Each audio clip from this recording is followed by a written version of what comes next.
Today we are going to learn a little bit about maternal aggression. You like the subtitle? Yeah. I worked on that myself, yeah. So I recently went to Charleston, South Carolina for a research conference, and we did this sort of nice presentation of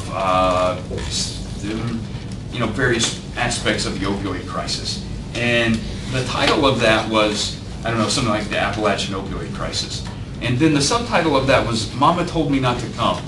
And I know, right? And that's what I thought about it. And I thought, well, that's stupid. And that just, I thought it was actually, somebody had copy and pasted onto the wrong thing when they submitted our project. I was like, there's no way that's right. But apparently it actually was right. Because when we get there and the first person's giving their presentation, apparently it's like a Three Dog Night song or something. And there's like this, it's about this like crazy party that people go to. And so there was actually like this theme throughout the entire part of her presentation that related back to the lyrics of the song that none of us understood. But had we known that, it would have made sense. I think she should have had multimedia, like the song playing in the background. We would have been like, oh yeah. So there you go. That's a little homage to that crazy subtitle. That actually made sense after the fact. All right, so maternal aggression. We have talked about lots of types of aggression, different motivators of aggression, right? We haven't really talked about maternal aggression. We've kind of had that off to the side. Okay, so we do need to think about that a bit because that is an important type of aggression. I think most of us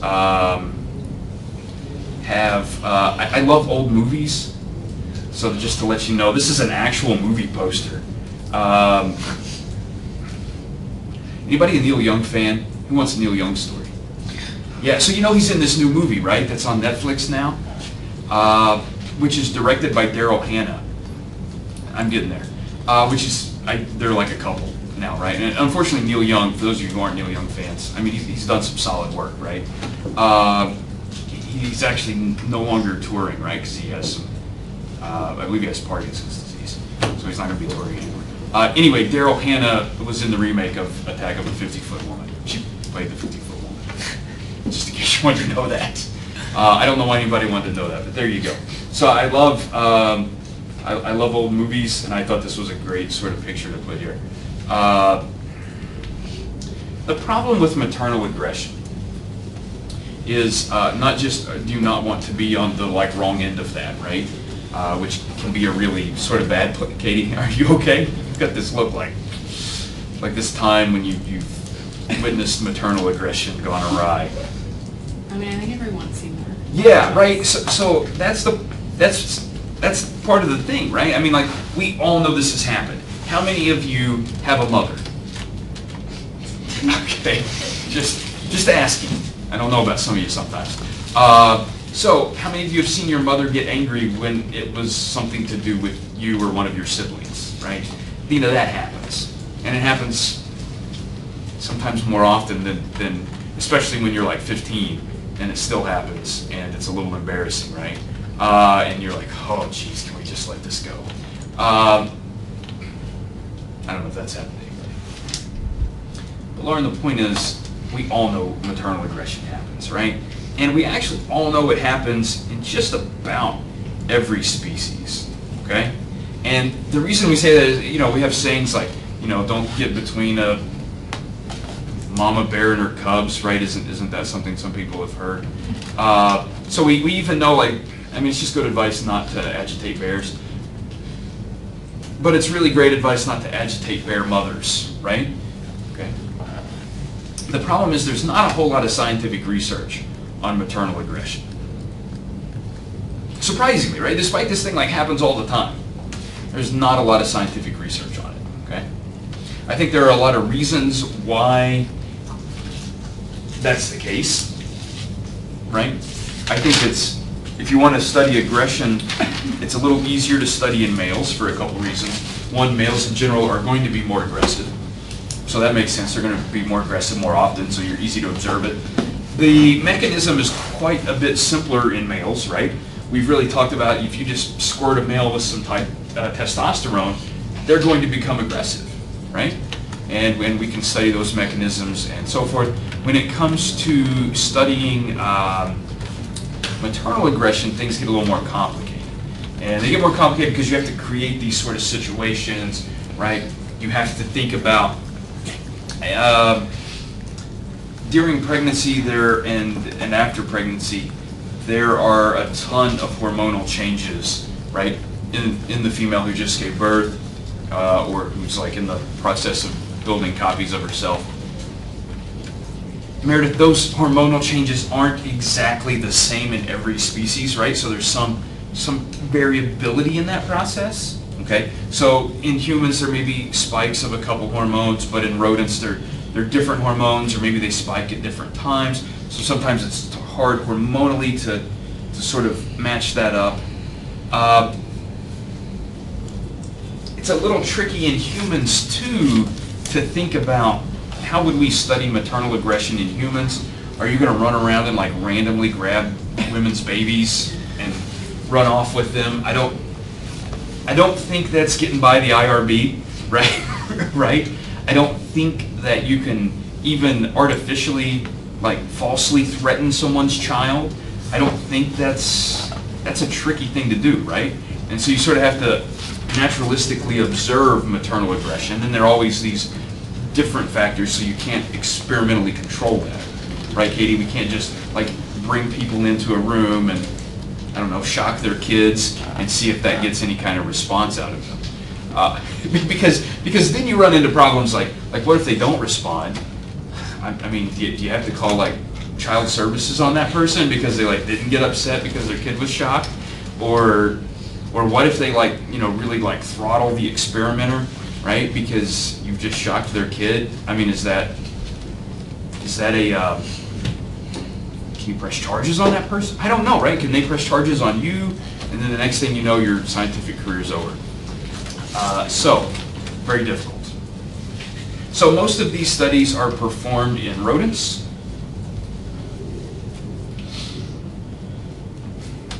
The other thing about rodents that's different for the most part, right, than humans, is rodents and many other species regularly participate in infanticide. Okay? By the way, this is killing infants, not fantasizing about killing things. Yeah, I guess. So anything you have like side at the end, like pesticide that kills pests, doesn't, well, I mean, it sometimes works on students who are pests, but there are easier ways to get rid of them. So herbicide, right? So there you go, right? So infanticide. Species that perform infanticide, you would imagine the mothers would be a bit more aggressive, right? So typically we're thinking about males coming into a new territory and killing the babies that are there at any given moment, right? This happens in rodents all the time. It happens in other species. It happens in gorillas and other primates, right? So they'll come in, and if there are any infant gorillas, if a new male gorilla has invaded that territory, they will come in and kill all the infants that they can. That does a couple things. It keeps you from raising someone else's kids. Doesn't sound like a good idea, right? I mean, why would you want to raise somebody else's kids? It's a waste of resources, right?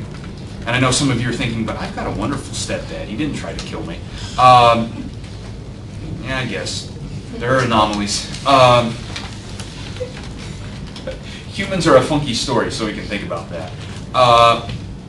The second thing that this will often do is if the mother is lactating and she's nursing, she's not like capable of becoming pregnant. But as soon as she stops that, she'll click back over into that estrous cycle, right? And so by killing the infants, then you can sort of push the females back into a time when they're fertile, and then you can try to impregnate them, and then all of those offspring are yours, and you know that, and so you're like, well, I guess I'll feed them and protect them and whatever else gorillas do for their offspring. Okay? I don't know, I thought this was kind of funny, Attack of the Lactating Human. I don't know why. I just, you know, funny phrases, you think about those. No, that's not going to be on Wheel of Fortune anytime soon. Bree, can you imagine if I was in charge of the Wheel of Fortune puzzles? That would be, well, that'd be interesting. But I think it's a fairly true statement that females who are nursing and or like have a child with them or at any time are more aggressive than not, right? And I think we know this sort of anecdotally, but what evidence we have sort of bears that out as well.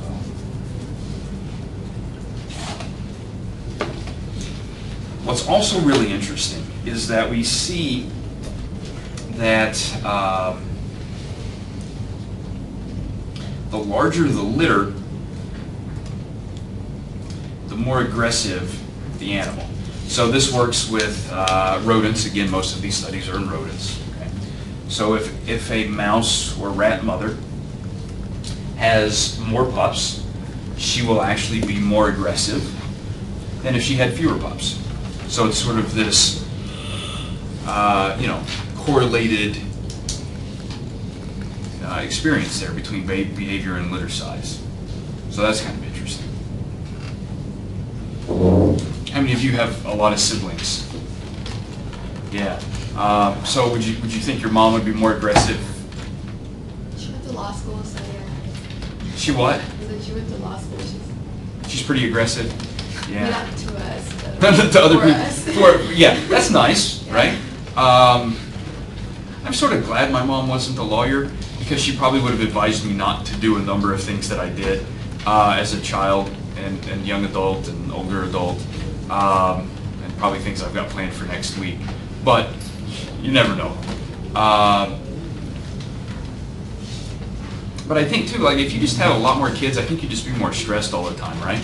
And Brad, I know you're super excited to learn about stress and aggression, and we're gonna learn about that soon. I'm just trying to delay that and create a frustration model for you so you can exhibit aggression. You're welcome. It's coming soon, I promise. Hang in there.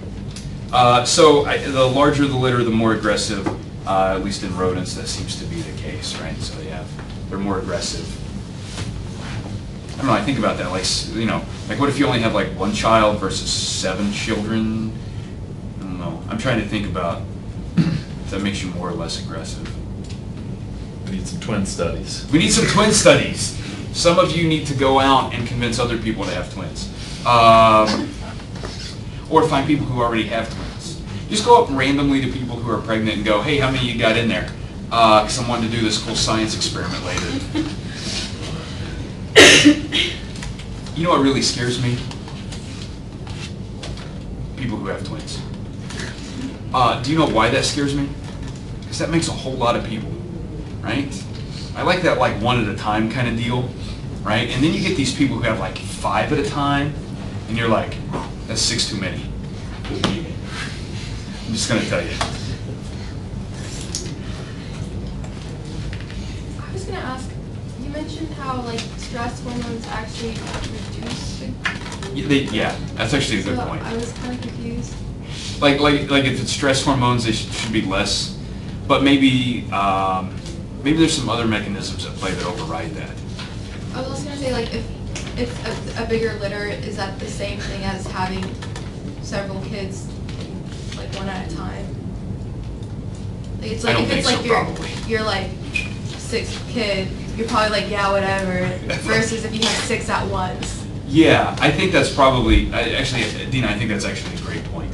I think you probably get the same amount of aggressiveness per child, but it doesn't stack, right, over years. If you have them all at the same time. So we could do this with twins, right? We could find mothers of twins and see if they're more aggressive than mothers that have single births.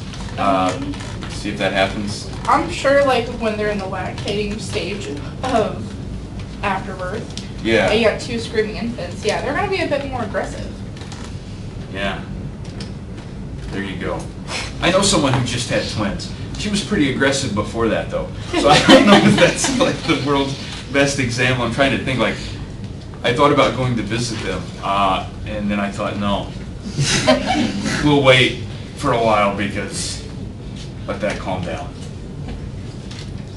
So there you go.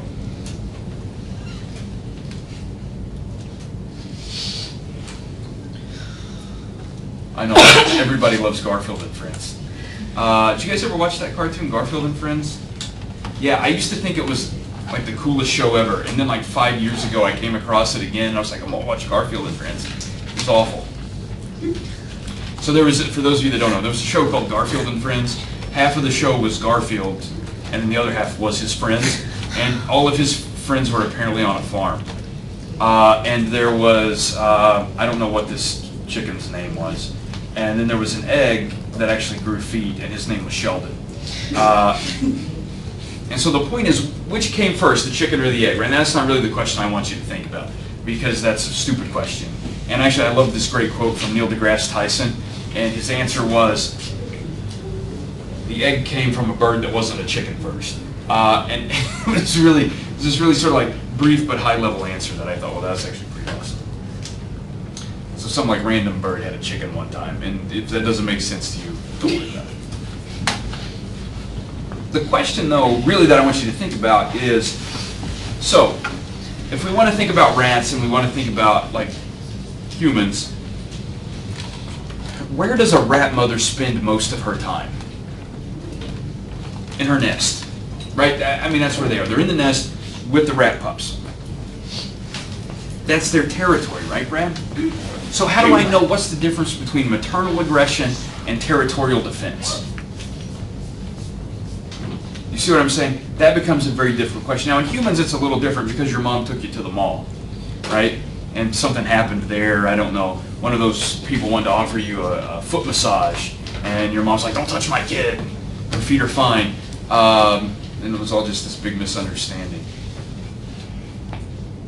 By the way, I, like 2 weeks ago, perfected the face to give those individuals, like the people at the mall that come up and try to give you stuff.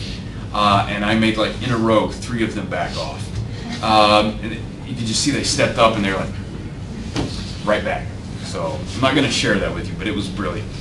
I was really on it. I hate for people to talk to me when I'm in public. Which came first, Morgan? The territorial defense or the maternal aggression? Because mothers spend most of their time with their pups in their nest. It's really hard to pull the two apart, okay? So it's really difficult to think, is maternal aggression just an extension of territorial defense? That's a possibility. Is territorial defense just an extension of maternal aggression? That's a possibility, right? Well, there are a couple things we should think about here. One, not only females exhibit territorial defense, right? So males will also exhibit territorial defense. They will not typically exhibit maternal aggression. Okay. There are many species that do not have territorial defense at all, yet they will still have maternal aggression. Okay? So maternal aggression seems to be a bit more universal than territorial defense. Does that make sense to everybody?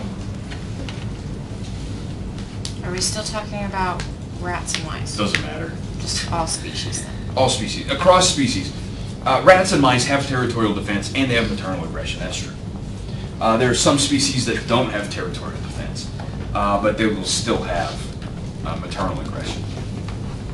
Okay?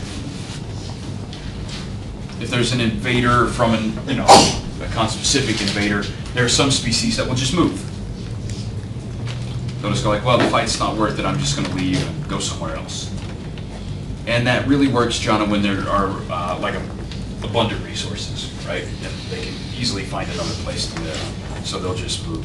Not the best example for maternal aggression, but there are, there's a species of spider that will never fight. And so when another spider invades that territory, that spider goes, here are the keys, go to the house, I'm gonna go take another one. And then they'll just move to another territory and dislodge that spider as well. So they just kind of keep moving around. Because there are a number of places where the spiders can find shelter. It's less costly for them to just relocate than it is to try to get into a fight. And so they'll just walk away from that. Okay? So it's quite possible that neither came first. I know you don't, that's like hard to believe, right? Like one of these had to be first. But maybe both. They could be two separate mechanisms, right? So it's possible that they evolved separately, and they've evolved separately maybe different times. Okay. So who's excited about territorial defense? I think about that. That's like really hard to decide, right? Is this mother upset because you're threatening her offspring, or upset because you're threatening her shelter? Why don't we just separate the mother and the kids from the nest and see what happens? See what happens. Well, if it's a species that exhibits maternal aggression, they will still be aggressive. The problem is if that's also a species that exhibits territorial defense, you're not. Obviously, it's not going to be territorial defense separately, right? So it's kind of hard to think about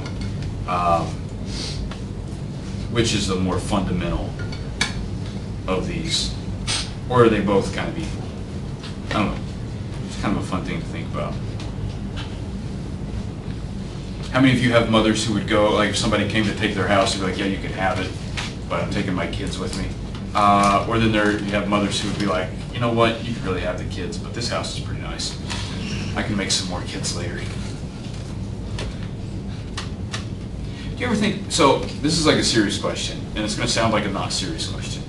But if you think about this, like, you have a house, and that's a lot of effort, and that's difficult, right? Okay? It's very complicated, costly, especially if you built the house yourself, like a modern house. You think about all the effort that goes into that. And let's imagine you have, now I don't want you to imagine you have like, I don't know, you can imagine a child that's like sort of older, but maybe that's not a good example. But imagine you've got a young child, and somebody said, you've got to trade in your house or your child. Like looking at this from a purely resource standpoint only, trading in the child's the better option. Right, Brad? Because you can just make another one. Like, you may not have exactly known how that happened the first time, but it's pretty easy to figure out. People have been doing it for a while. You can just make another one. Okay? And especially if it's like a little kid, you've not really invested a lot of time in that, right? So if it's like 2 years old, you're like, whatever. You know? Now, if it's like 15, that's a different story because you're getting closer to that potential payoff age where they'll like actually like get a job and maybe pay for you to have a nice nursing home. So that's like a different equation. But early on, you know, you think about that, but how many of you, except Brad, who's like, well, I'm just thinking, like, if you get rid of the kid, you still have all the baby shower stuff. So like, you're just right. No, exactly, right? I mean, you're only getting rid of it, not all the resources acquired for it. Right. Exactly. Exactly. And if you use cloth diapers, you don't even have to buy new diapers. Not into cloth diapers, huh? Yeah. But if you use disposable, you buy new diapers, you're going to make the milk again. You know, that's the way it works. So it's not even like you got to invest much in that. But if somebody takes your house, especially if you don't have a house and you got a baby, you're homeless, right? That seems rough. That's stressful. That is stressful, right? But how many of you or your mothers, given that choice, would have said, here's the baby. I don't even really care what you do with it. I'll just make a replacement. Maybe the second one will be a little better. Nobody. And it seems ridiculous to even pose that question, right? But at the same time, if you were really just thinking about this from a logical standpoint, that's the decision you would make. Such to the point you probably wouldn't even have kids. Because then you'll never be faced with that decision. You just have a really nice house. That was a good selling point, wasn't it? Yeah, right there. No, Dina's like, we need more kids. Like, work on your defenses. Work on your defenses. Yeah, but like, have you ever tried to fight someone while holding a sack of flour? It's hard to do. I mean, you can throw the sack of flour at them. That's a good defense. I'm just saying, like, build a stronger house. Build a stronger. Yeah, I mean, that's a possibility. You can get an alarm system. I I wonder about that, right? Like, do you think people with kids are more likely to have alarm systems than people without kids? Yeah. You think so? That seems reasonable. Waste of money. I mean, you know, if somebody's going to bust in your house, right, Brooke, and the alarm goes off. I mean, if I'm breaking into someone's house and the alarm goes off, I know I've got a couple minutes to grab whatever it is I want and get out of there. It's not going to make a difference to me. You guys don't think about those things, do you? I mean, if somebody's at the point where they're already going to break into your house, I don't know if the alarm system makes a difference. All right. So what we've learned is don't give anything valuable to Brad. He will give it away. And not even think twice about it. It's like he doesn't care. Don't let him walk your dog. He'll just tie it up to a lamppost and walk away. You can get another dog. They're all over the place. See them all the time. That's what I do. But you know, but think about it, right? I mean, that's actually, I think that's a good thought question, right? I mean, everybody should, like, after class, call your mom and say, hey, what would you do? House or me? You got to pick now. I'm on a bus, and if you don't answer, Keanu Reeves is not going to be able to disarm the bomb. I don't know. Some of you have accidentally seen Speed when it was on TBS. Nobody watched that movie intentionally. Not since it first came out. But anyway, I know it seems like a ridiculous question, but it really drives home how strong maternal aggression is, right? How strong that is. And even if you think like, well, let's boil it down to that hormonal level, right? Because we know like oxytocin and all that fun stuff, right? But it's like, you can have another kid more oxytocin, right? It's not really going to change things. Yeah. I have a question. Do you mean mothers who are already well off and it's just one or the other? Or do you mean just any situation, because there are mothers who do sell their children? Certainly, absolutely. And that's a whole different situation. I'm thinking more about the average kind of normal situation. They're always going to be, and I don't want to make light of any of those situations, because that's a good point. There are, and I would typically refer to those as a minority of situations, because I don't think that's the common outcome. But there are people faced with very difficult situations that do have to make those choices, right? And that's a difficult decision to make. So I didn't mean to make light of that at all, but I did want to point out the importance and the strength of maternal aggression. And quite often, you know, people do make choices that are maybe detrimental to them, you know, for their children. I knew you weren't making light. I was just wondering, like, what you were going with. Yeah, no, just the normal kind of average situation.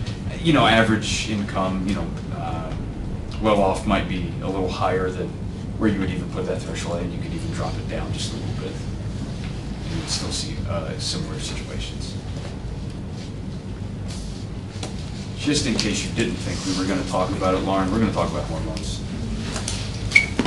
Nobody was ready for that, right? Oh, that's going to be a good one. Why did my mouse freeze up? Okay. Yeah, there's some great graphics in this lecture. The farting mouse is phenomenal. I wasn't, so I will tell you when we get there how I found that image and like the search terms I used in case you want to find that. So, let's think a little bit about hormones. There are three sort of stages that we want to think about during this process, right? The first, that's your cook time. Okay? On average, for humans, it's like 9 months. Okay?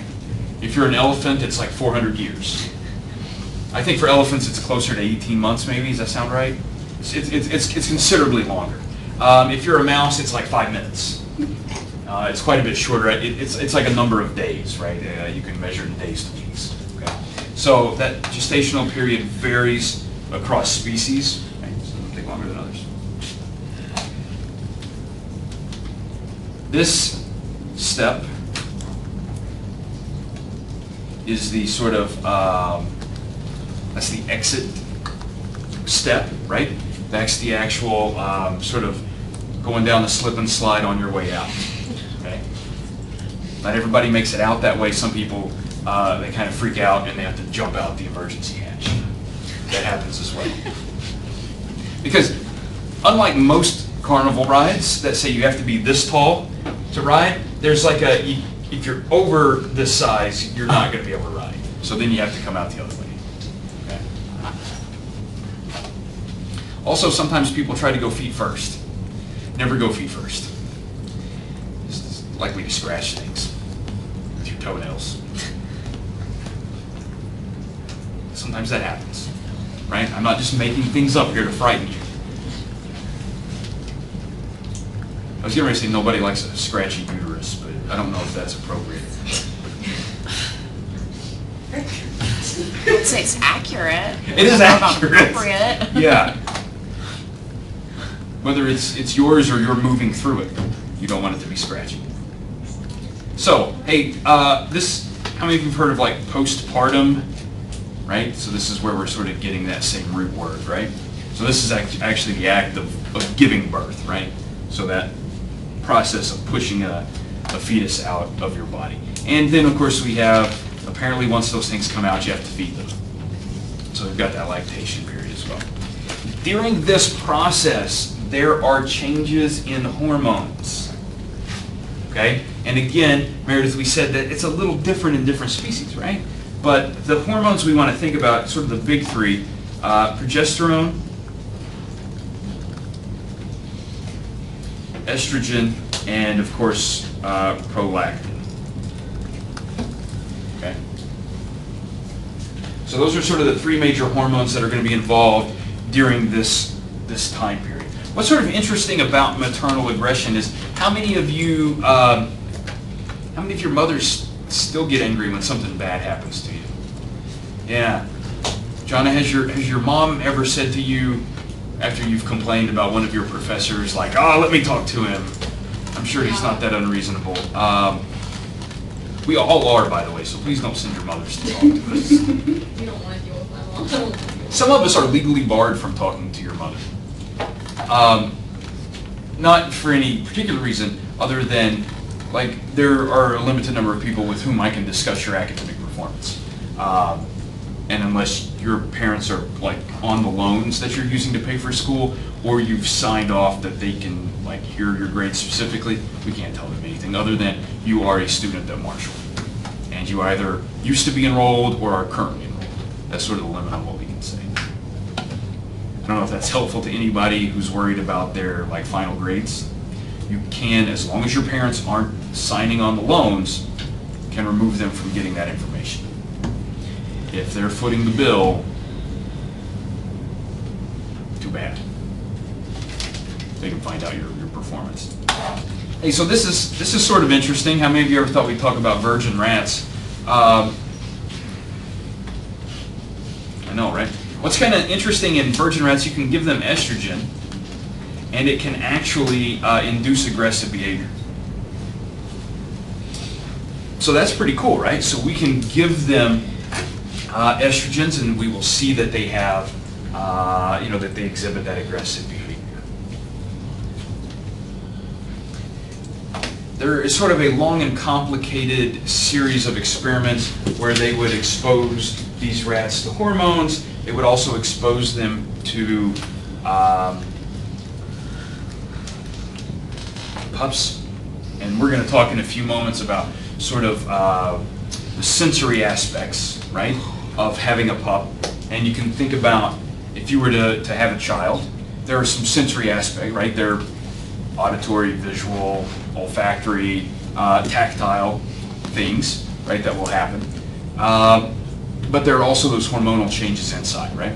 And so these sort of combos can really can increase that more than just the hormones alone. And this can even happen in what you refer to as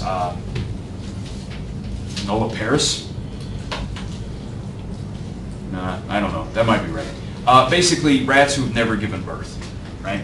And you can induce maternal aggression in non-mothers, so to speak, by exposing them to pups and hormones, and you can get that same behavior out of them. There are some confusing things like rats, mice, and nipples. I know, right? Like everybody's really confused about those three things. So there was this is, hang in there. This is a confusing story. And I don't know why, like, this is one of those experiments where I'm thinking, like, who thought that this was the way you should do things, right? So there was someone who thought, hey, I really think that it's nipple stimulation that's causing maternal aggression. Like, that's what somebody thought. And then there are two ways you can reduce nipple stimulation. One of them is slightly less pleasant than the other. One of them is like completely removing the nipples. Okay, nobody's gonna be happy about that. The second one is to like anesthetize the nipples with lidocaine, which also doesn't really seem that pleasant, because I'm thinking, how? Well, there are topical creams, there are injections. You can do one or other of the other, and because there was some idea that if that's the case, right, then that's what should happen. But that doesn't really seem to be like these people did this long series of experiments where they were trying to make this happen, because that's what they thought, right? That doesn't really seem to be the case. What's really kind of odd about this, though, is like in some species, it seems like removing the nipples actually prevents maternal aggression, but in other species it doesn't. I think it's related to the size of the sensory fibers, right? Because there's still some like deeper sensory receptors, right, that are going to be stimulated, during nursing, that would still be present and or not anesthetized, and would still be active in certain situations. So that's kind of interesting, right? Nobody's going to admit they think that's interesting, but I'm certain that it is to all of you.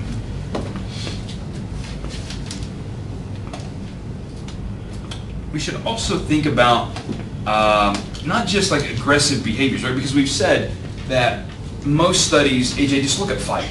And fighting's awesome, but there's so much else that goes on before that, right? And that's the whole value of that escalation process and threat behaviors. And you can study this, though, in mice and rats. And they found that if you give females progesterone, you don't see an increase in maternal aggression, like actual attacks. But what you do see is an increase in threat behaviors. So if you were to give your mothers progesterone, you wouldn't see them like go around punching people, but they would be screaming and yelling at people that they would punch them, because they would be threatening them, right? So progesterone seems to be involved in threats, but not really the actual aggression. And if you think about this for a moment, Dina, do you see how I put these nice, sort of like lined up these hormones in these stages? And which one did I put under gestation? Progesterone. And it's kind of even in the word, right? So you know that. Imagine you are pregnant with everyone. Think about this. You are pregnant with 6 rat pups. And imagine they're not like regular rat pup size, because you're going to go like, that's probably just like, I'm a little constipated or something because they're small. Imagine they're like human-sized rat pups, right? And there's 6 of them in you. Okay? Now, imagine you're going to try to fight an invader. And instead of like trying to threaten and scare away the invader, you're actually just going to jump right into an attack. That's probably not a safe thing to do, and you're not going to be terribly effective at that, right? Because you're carrying these fetuses, right? And if there is some blunt trauma to you, that can definitely cause, some negative outcomes, right? And so you want to avoid that. It's okay to threaten, though, right? So you definitely threaten, but don't get in a fight when you're pregnant. Katie, I don't know why you wrote that sentence down. You just like really quickly clicked your pen and like, don't get in a fight when you're pregnant. That seems like words to live by. I always wonder like what students write, because I don't think that's probably what you were writing. You were writing something else, but like right then the timing and everything. But that is still good advice. Don't get in a fight when you're pregnant. Wait until after you've given birth. That's not bad advice. Why did you? It's not bad advice. Okay. But you were just very Like, I don't know. I know a pregnant woman who got in a fight while pregnant and won. It's like, 'cause it really can cause, I mean, Yeah, I know. like I think, most doctors don't tell you don't get in a fight when you're pregnant because they assume you know that. Yeah, I know. Which I would imagine, because like, but I don't know, I guess like OBGYNs are seeing a different group of people. Like if you were like a general practitioner, I imagine you would definitely tell people, because you're gonna see people come in there for stupid things, right? And you're gonna know like, as a species, we are not always the brightest, and we will definitely get in the middle of something. So, there you go. Oh, and because we always have to, we're gonna talk about testosterone. Testosterone is involved in maternal aggression as well, but in this super weird way that it actually, now not, so this is important, Dina. We have to think about different kinds of aggression, right? Okay, and we know testosterone in general increases aggression, but specifically, it inhibits maternal aggression.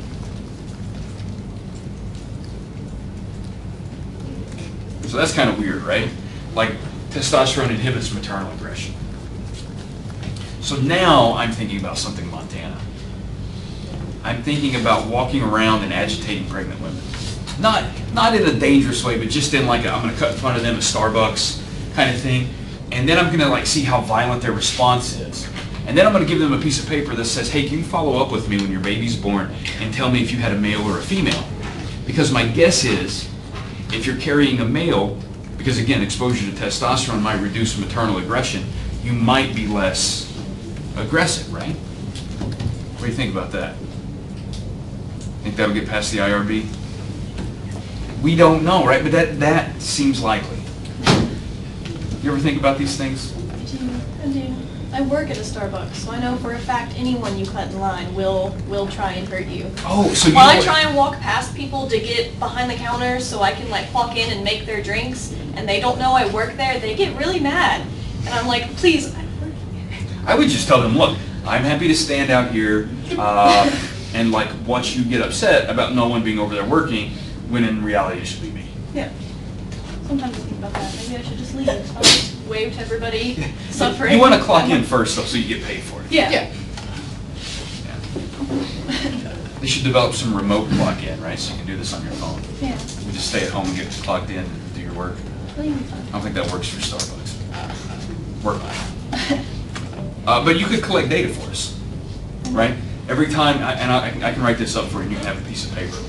And every time you see someone who's pregnant and someone cuts in front of them, then like rate their aggressiveness on a scale of 1 to 10, and then see if you can get informed consent to call them later after they've had their baby and ask if it was a male or a female. Okay, I'll try.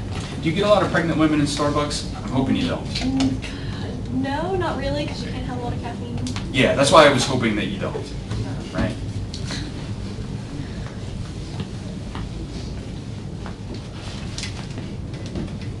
Questions about hormones and pregnancy and aggression and testosterone and Starbucks? Is that ethical? Huh? Is it ethical? Is what ethical? I don't know, like making a pregnant woman angry.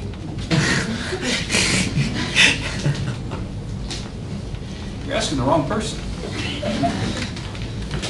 I think that's probably why there's no research on it. I think you just hit it, right? I think you did. And there's so many of the, like I know that sounds like a ridiculous question, right? And a ridiculous way to study it. I think it is an important question to know, are mothers who carry males or females more aggressive? That's an interesting question. There is no way for us to test that. We might test it in rats. The problem is they're carrying about half and half, right? Yeah. So they're carrying males and females. And so it's going to be really hard to like, how can I put more male fetuses in there than female fetuses? You can't You really could do like, that. You could do like a long study. Like you could sign up like a girl comes in and she's like, yo, I'm pregnant. And you're like, cool, I'm going to study for 9 months and see what pisses you off the most. And at the end of it, when you have a boy or girl, that's going to answer my question. Yeah. And then you give her like diapers or money. But you have to give her diapers or money. Yeah, that's fine. You could put money in the diapers. Both, yeah. Diapers made out of money. Yeah, there you go. For some reason, I feel like that wouldn't be terribly popular. Yeah. But I think there are some things, one, that's going to take like forever. Yeah, I know. Right? Because you have to, and then there are so many other factors as well, right? So you really need to know, so what you really need to do this, first, you have to actually find everyone who could potentially ever be pregnant and give them you have to give them an LHA, lifetime history of aggression, right? Because we need to get a baseline reading before they're pregnant as to how aggressive they are. Because there are some women who are more aggressive than others, right? Naturally. Because there are some people who are more aggressive. There are some rabbits who are more aggressive than others, right? This happens, okay, for a variety of reasons. So if we know how aggressive you are, then we have to look at some like increase, right? And what is that increase, whether or not you're carrying a male or a female? Yeah. I think it would be interesting.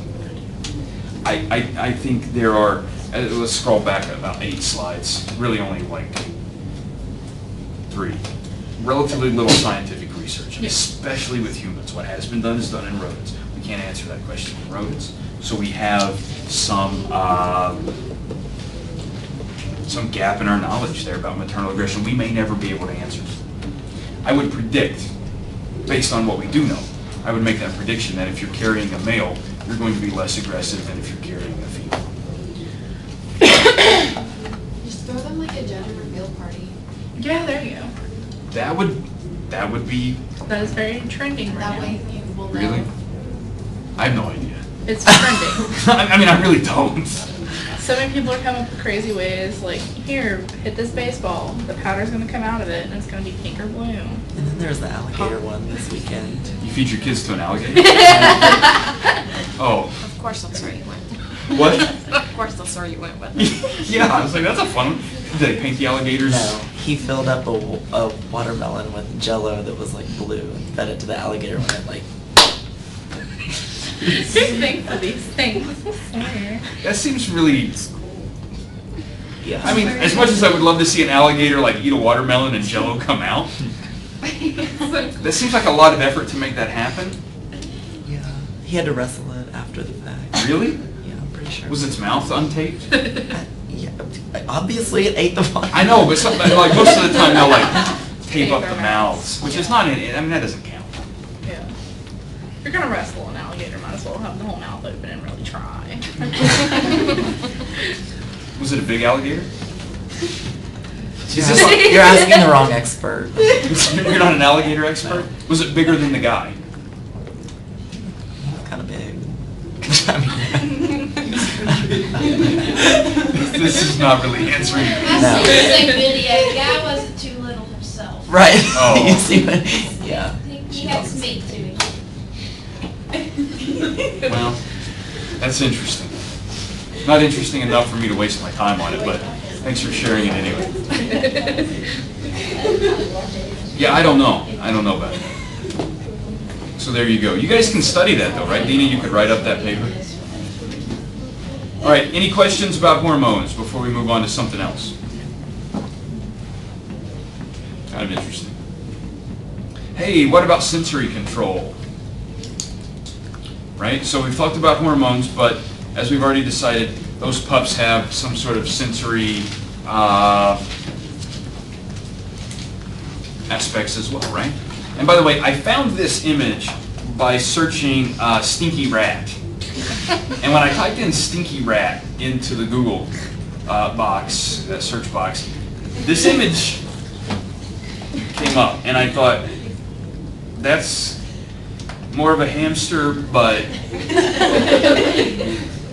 it's going to work, because I thought it was good. Here's what we do know. Separation from pups reduces aggression. That makes sense, right? I mean, if it's maternal aggression and we remove the pups, the aggression will drop. Now, once we bring the pups back, aggression will increase again, so we're not really too worked up about that. The longer the mother is separated from the pups, the greater reduction that we see in aggression, right? And so this, of course, it's going to plateau at some point. Now, why is that? A variety of reasons. we did already talk briefly about anesthetized nipples. In several species, this will reduce aggression. Not in all species. Remember, there's that little bit of a confusing story related to this. But in many species, this will happen. Why is that again? So, if you think about some of the hormones that are being released, prolactin, for example, which I know this is sort of an odd and opposite story of like to give people serotonin, SSRIs, and their prolactin levels go up, but it seems as though that suckling stimulation activates neural circuits in the female brain that are responsible for maternal aggression. So that sensory information is sent to those brain regions to indicate you are still a mother and you should still like guard your pups and be aggressive. If you don't receive that, and it works the same on some of these other aspects that we'll talk about in a moment, it's the same idea. It's just that continued sort of sensory trigger, that sensory reminder that the pups are still here. Those brain circuits need to be active so that you're going to be aggressive and protective of them. And we have to think about rats and mice not being as, they don't have the same cognitive capacities that humans do, right? And so I think one thing to think about is a huge difference in males and females in rats and humans, right? So if you think about rats, all rats breastfeed, right? That's how that works. They do make rat formula, but rats can't go to the store and buy that and like give it to their children. Humans can do this, right? I mean, for many reasons, and I think there's a movement away from this, which I think is a great thing because it will make you all smarter and healthier if you were breastfed. There's a mountain of evidence indicating that that's the case. It's not like some small thing. There are decades of data that indicate this. But for a variety of reasons, infants are often fed formula, right, instead of actual breast milk. And so I think in humans, you don't need that continued sort of suckling stimulation to let the mother know, like, hey, you're still a mother and you should be protective of your child, right? Because we have there are other sensory aspects, but there are also sort of other cognitive aspects in humans that we're not that simple sort of input-output machine that rats often are. And I think for the rats, you have to sort of continuously activate that. Brad, how's it going over there? That's good.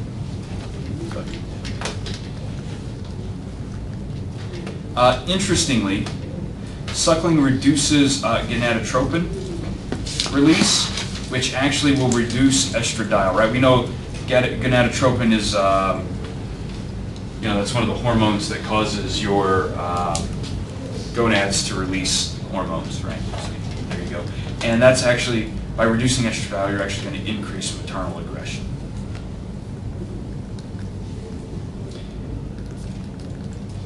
I think it's also important to realize that a pregnant or new mother, their hormonal situation is going to be different maybe than a female, particularly we're talking about mice, who have not given birth or who are not currently sort of in one of those stages that we talked about, gestation, actually giving birth or lactation, right? So you're sort of in between those stages, things are going to be different.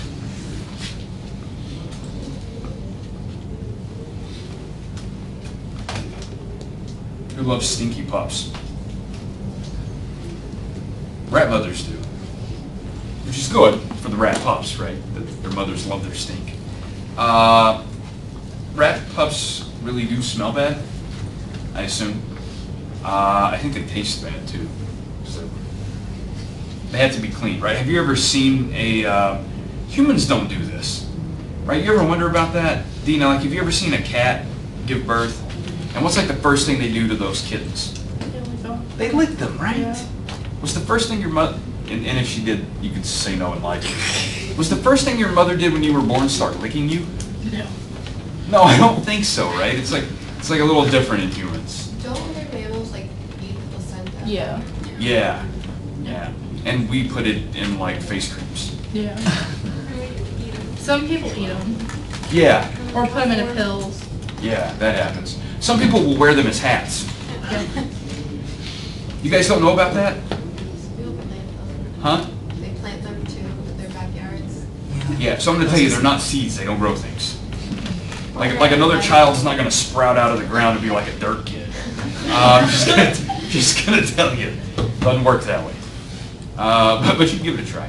But some people will wear them as hats, like I don't know, this is kind of like an old superstition. If you're born with like the placenta on your head, and you're supposed to like be a really intelligent person. And some people will like continue to wear that once it dries out as. People are just gross. I know. Like in general, all people are gross. Yeah. That's why I try to avoid them. Anybody interested in that? Why are you interested in that? I don't know. I've written a sociology paper on placenta stuff. So I know, of all people. I was gonna say, Brad, and please don't take this in any offensive way. It's really strange you're the placenta expert in this class. I know. I mean, it just really is that you would be the placenta expert. Yeah. I would not have guessed that. Like if I were to go through this class and I was like, okay, who's the placenta expert? I would have had you very near the bottom. But people eating their placenta, I think you would put me at the top of that list. That one I Experts on probably that. would actually. You see, Yeah, that actually makes some sense. see, that's where it, yeah. Bree, you might be second on that list. I'm not having children. So you don't have to worry about it. Yes. The shirt you're wearing may have tipped me off to that. Oh. Where do you even buy a placenta to eat? Online. The dark net. Can you trust that? Because I mean, I never tried it, never even wanted. because I like to buy those like when I make online purchases, I like to look at like customer reviews. I mean, you can buy other people's. Right. I mean, if you don't have to pay for your own if you've got one, just grab it on the way out. Are you gonna have that? Wrap that up for Saving me. it for an art project. I'm just thinking, like, as a person who brags, like, oh, I'm selling my placenta, or like, how do you make all that money? I'm in the placenta business. Like, what? Can you? I mean, how much do you get for a placenta? I'm just Yeah. curious. Anyone know? I Google it. You're gonna look it up like average placenta cost. Do they charge? I mean, is it like by ounce? Do they do it by weight? I don't know. I don't know. Right? This is really interesting. Isn't that like cannibalism? Cannibalism? I don't know. Yeah. You think it's like Well, cannibalism? it's actually like documented as the last known not taboo form of 200 to 400. cannibalism. I disagree, I think It's it's like taboo. Yeah, I'm not gonna be eating anybody's placenta anytime soon. That's how much it is. I just eat their arm. Like if I was that hungry, like I'm gonna like try $200 to to like $400. go for the arm or I the can leg. send you There's, that gets them. I think that would grill up nicely. Connector pedals, they were about $300. I'm trying to find out how much like a whole placenta is. People are gonna, like, the government's gonna come and contact us. Why are you looking this up? Starting an underground placenta ring. So supposedly, it improves lactation, improves your mood, provides energy, and wards off postpartum depression by eating it. Is there any evidence that that works? Okay, I didn't think there was, but I just wanted to like check. But that's from the Washington Post. I mean, Not everyone down. I trust the Washington Post for a lot of things, but not about placentas. Yeah, no, I have to do a research project on that too. So you've got someone you can interview now. Well, no, I already turned it in. Oh, okay. The, like, OBGYN America, like, headquarters, they said that, like, they don't recommend it because there's more risks involved. Yeah. Like, Well, like, it's there- not sterile, there's bacteria. The whole Yeah. thing is like people are like, there's vitamins in it. I'm like, okay, so take them one a day. There are vitamins in placenta, right? I know, right? Take a one. you should stir fry it with onions, is what it says. They have like recipe books for it. Recipes. Oh, That's a little Hannibal Lecter for me. I ate her placenta with some onions. Martha Stewart's placenta cooking book. That's already. Better hope it's Right. Betty Crawford. Wow, I gotta say, that's a little weird. All right, that's far more than I really wanted to know about this. But thank you all for contributing to that discussion. How many of you are gonna drop this class now? I'm gonna guess there are gonna be this many questions about placentas on the exam.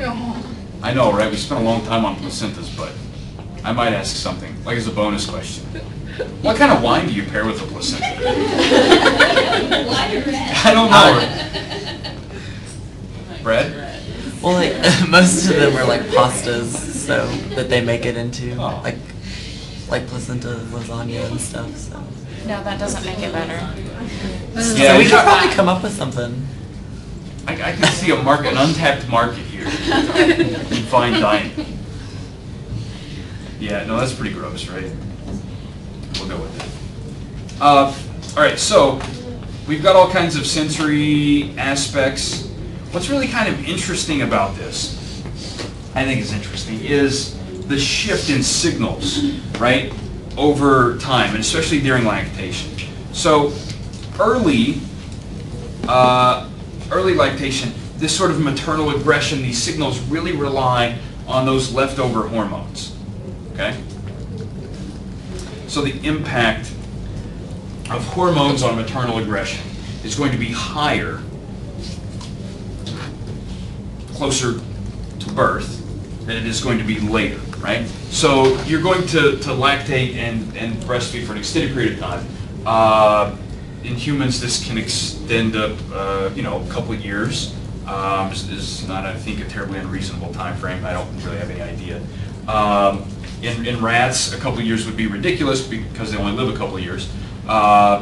So, there's going to be an extended period of time. The hormones that are kind of left over after pregnancy are going to go back down to your normal levels, but you'll still be having those lactation-related hormones.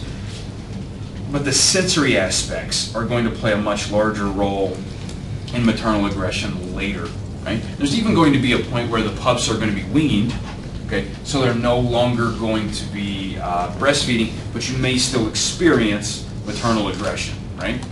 And this is something, Johnny, you said you've experienced maternal aggression since you've been in college.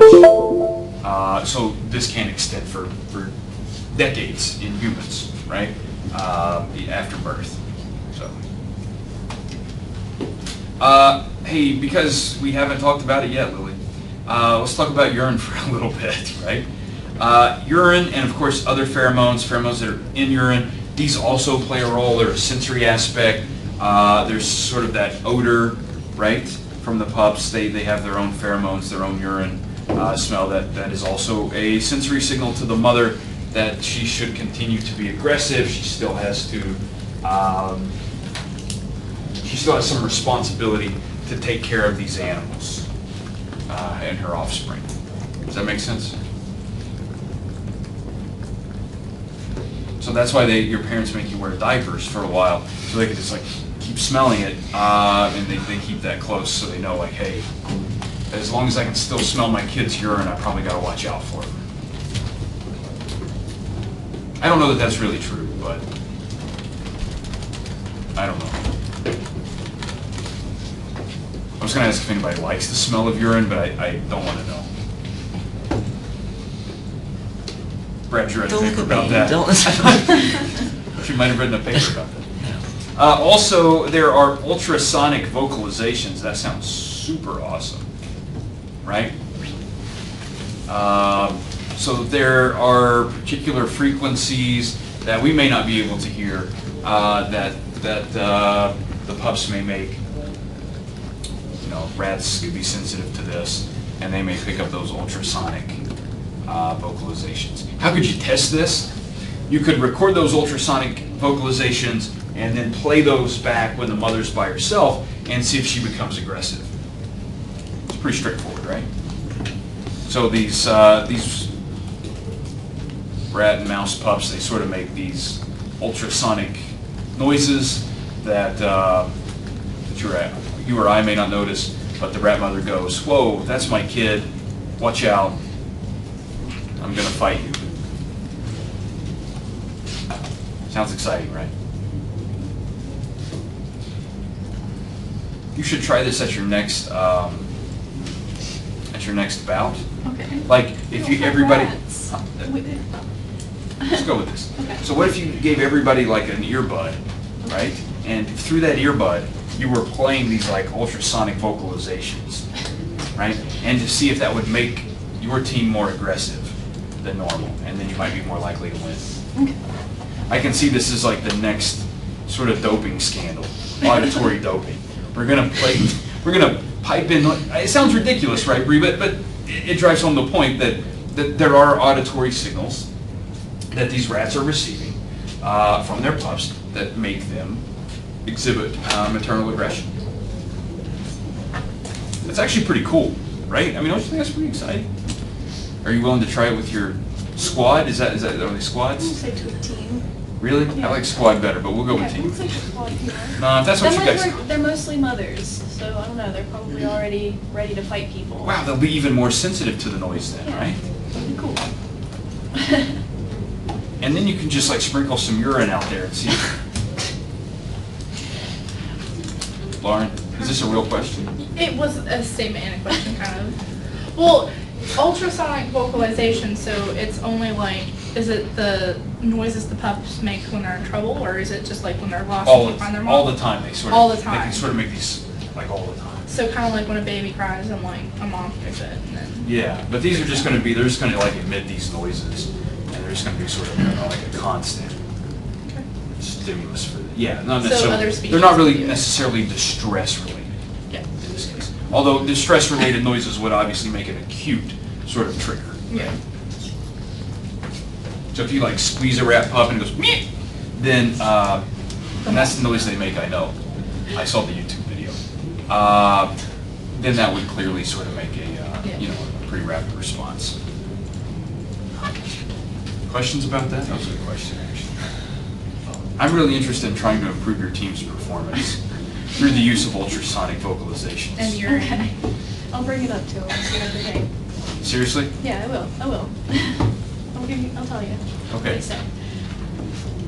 Do vocalization differ from pup to pup, or are they all? That's a great question, actually, and I'm not sure that we know. But that is a great question, and I don't know that. So, like we just now have figured out that dolphins have names, right? So I don't know that we're there where we can understand if rats have names or if the mother can tell specifically if that's. I will tell you this: rat mothers don't have much of an idea if it's like how many pups they have, or and so you can do this kind of cool test with rats. You can get two rat mothers and put them in a cage and put one in one corner and one in the other, and they've each got a pile of pups, and you can like put a pile of pups in the middle, and then they'll just like keep going over and like getting from that pile of pups. But what you could do too is you could have them get pups from the other like rat mother's pile, and you can set it up to where they're just constantly like grabbing each other's pups from these two piles. It's just like this conveyor belt of rats and rat pups. So I don't know that, at least as far as we can tell, that rats have individual signals to know like these 6 pups are mine and those 6 pups are yours. I think they just pile up pups until they're like no longer like, boy, I smell and or hear rat pups somewhere else. Well, I think some species do have that different. Some. Because penguins do. Some do, certainly, Yeah. certainly some do. I don't know that rats are advanced enough for that, cognitively speaking. But dolphins probably do.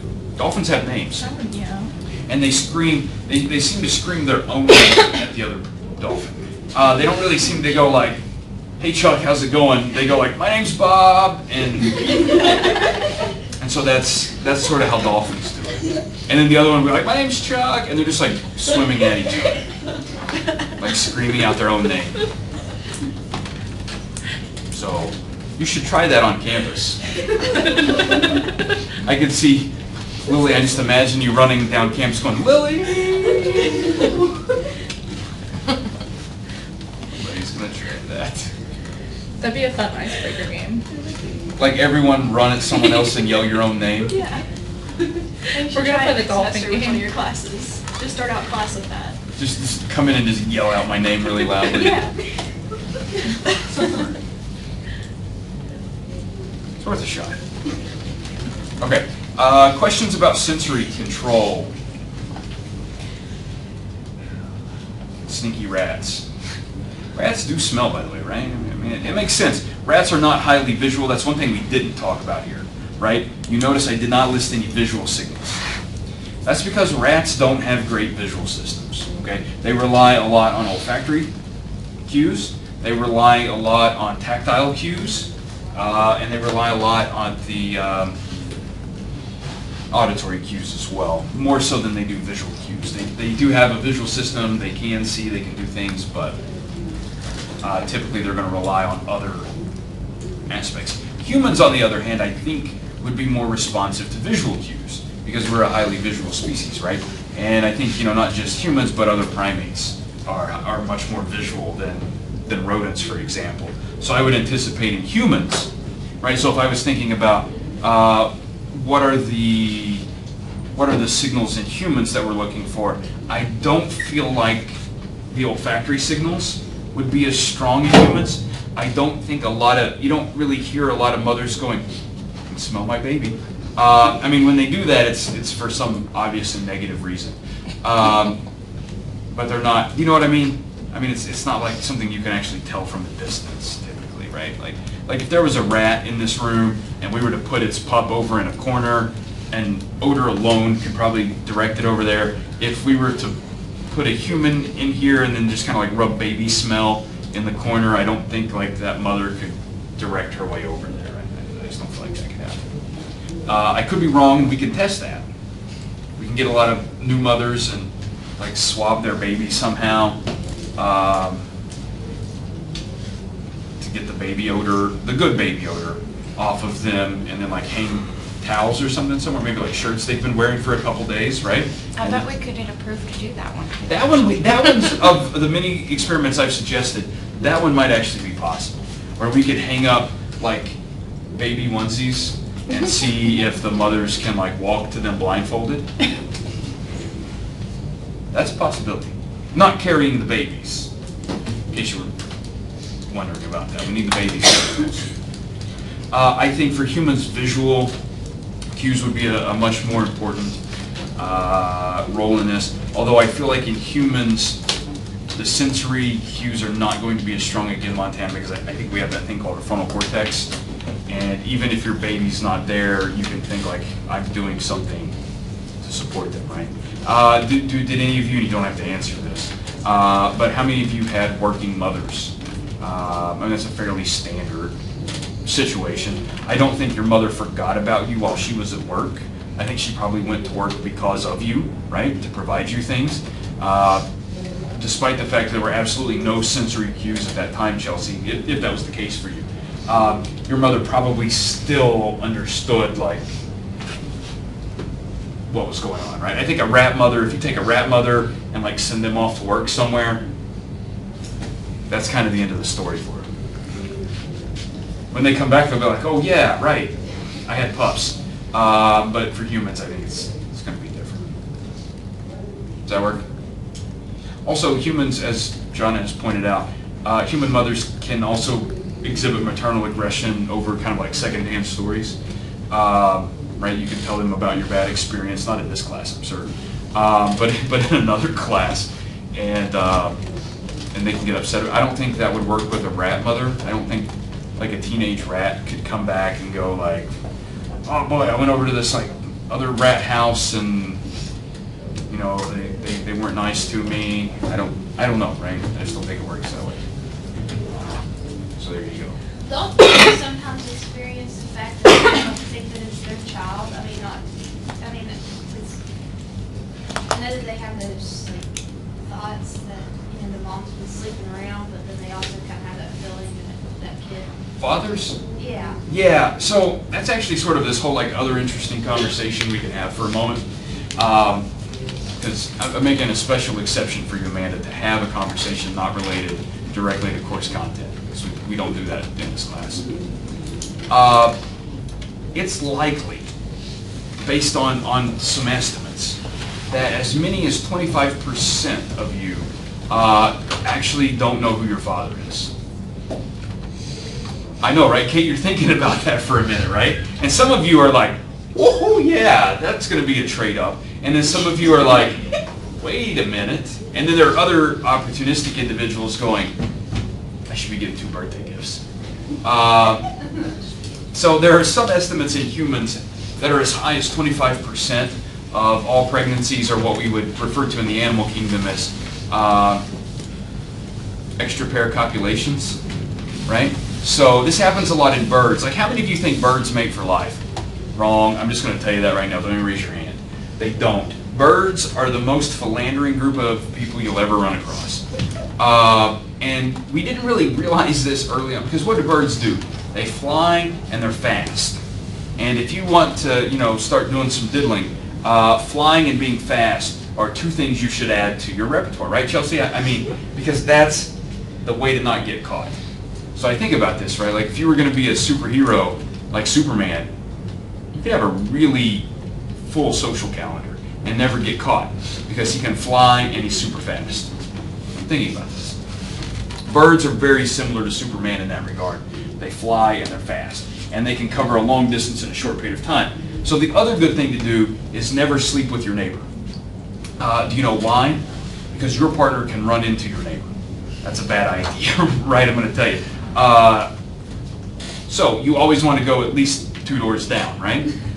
So you create a little distance between you and someone who might not want you to be participating in that activity. So it's just word to the wise out there. Birds will do that. They'll fly like 2 territories over and try to mate with that bird. Well, that particular male bird is flying 2 territories over back to their territory, trying to mate with their bird, but they try to be really sneaky about it, right? And what's really interesting about this is, now that we do DNA testing, we can tell that not all of the, we can like test the chicks that are born in that nest and test the father who's been hanging around, and not always will their DNA match. So you can kind of tell, like, but what you'll find 2 territories over is a DNA match for that bird, right? And it seems like, not surprisingly, that happens in humans, right? I don't think anybody's really shocked by the fact that is a possibility. There are many of you who are like, there's absolutely no chance of that at all. Unfortunately, I look just like my father. Brad's like, yeah. That's not always a bad thing, to look just like your father. It's not always a good thing, but it's not always a bad thing. But there you go. So, like I said, some estimates are a bit lower than that, but some are as high as 25%. Right, but what I mean, like, men can sometimes, like, Yeah. trust their own natural instinct and feel like there's always, Right. I feel like that's not my kid. And so this is going to be a little, like, edgy, Yeah. but again, that's really never stopped me. I feel like a lot of that, because we already talked about gorillas, right? You cannot get much closer to a human than a gorilla. I mean, you have a chimpanzee, but they do the same thing. And they will kill an infant just to send, like, that female back into the estrus cycle, and just to prevent them from investing their resources in a child that's not theirs. And so I think, yeah, that's sort of left over from, and it's, I mean, again, obviously, according to data, it's not an unfounded concern, right? Because it does happen. So there you go. How many of you are in the middle of an existential crisis right now? And I did not really mean to send you there. So I apologize if that's the case. You guys are all going to go home and, like, start looking at pictures of your dads, see, like, measuring noses and eyes. Anybody going to try that? No, you're going to assume you're one of the 75%, right? And the 25%, they're all in another class. Yeah, I think that's safer for your like well-being, right? So there you go. Does that help? Yeah. And so there's actually some evidence based on that. So since we're talking about, like, families and aggression and things, there's some, like, theories that this should relate to step families, right? And that as a step parent, you would not want to invest any of your resources in someone else's child, right? And so why would you want to do that? Because they're not like carrying any of your DNA, right, forward, so it doesn't seem like that would be worthwhile. Now, that's not typically it's not the overt case, I think. Most of the time in humans, right, there are plenty of blended families where the step parents support equally the children of prior marriages and so forth. But in other species, that wouldn't really happen as much. Obviously, we've talked about gorillas, they'll try to kill the other kids. So there you go. That's sort of a somber story, right? So one, question whether your dad's really your dad, and two, if you've got a stepdad, he might be trying to kill you. Just to try to make your mom fertile again.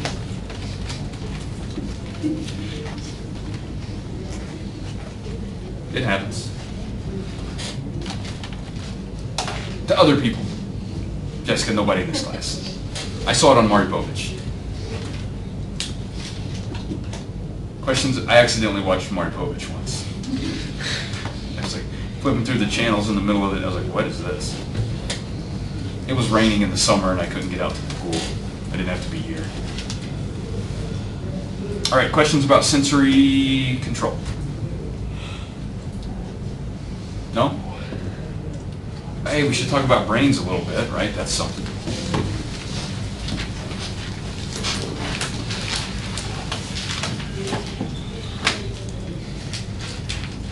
Here's a real shocker. The amygdala is involved. For any of you who know anything about the amygdala, it's sort of involved in all sort of like fear responses and processing fearful stimuli. It shouldn't surprise you, at least, that the amygdala, Abigail, is involved here, right? That should not be a surprise. To you specifically, since you've had my physio class when we talked about the amygdala. To some other people who've not had that class, like Lauren, it could be a surprise to you and that would be okay. I wouldn't be terribly upset about that.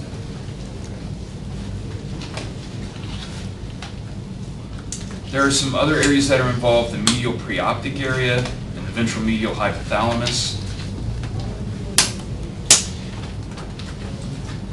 These are areas particularly involved in maternal behavior.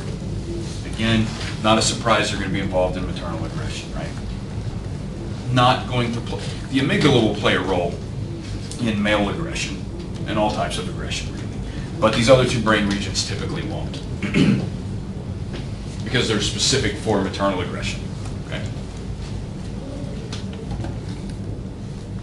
So again, we're kind of thinking of this idea, and I don't think we've spent a lot of time on this, but this is a good time to make the point. In general, male brains and female brains are different. They have different brain regions that are developed in different ways, and that's good because, again, males and females in most species have different behaviors, right?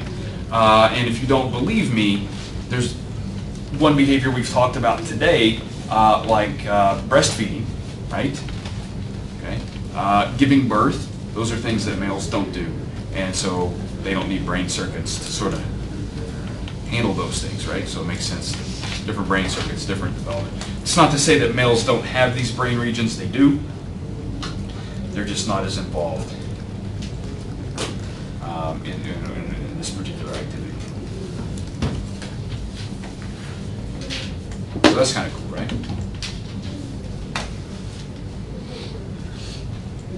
I know that's not like the standard, like everybody's all the same, and there's no difference between males and females in terms of their brain story that people like to tell you that they don't know what you're talking about. But that's the true story, Brad. There you go. And it makes sense, right? Guys shouldn't try to breastfeed. It's not going to work. Because the stuff's not in there, right? That's not to say they shouldn't try to feed their kids. It's a whole different question. But don't try to get it to latch onto your body. It's not going to be a pleasant experience for you or your infant. Just as a heads up. Do you watch Family Guy? No, I try. I did briefly, and then it was kind of like, eh. There's an episode where Peter tries to breastfeed. How'd that go? Not well. Yeah, there you go, right? That just would have been a good picture. I hadn't thought about that. And then last night I watched Stephen Colbert, and he had Dana Carvey on there.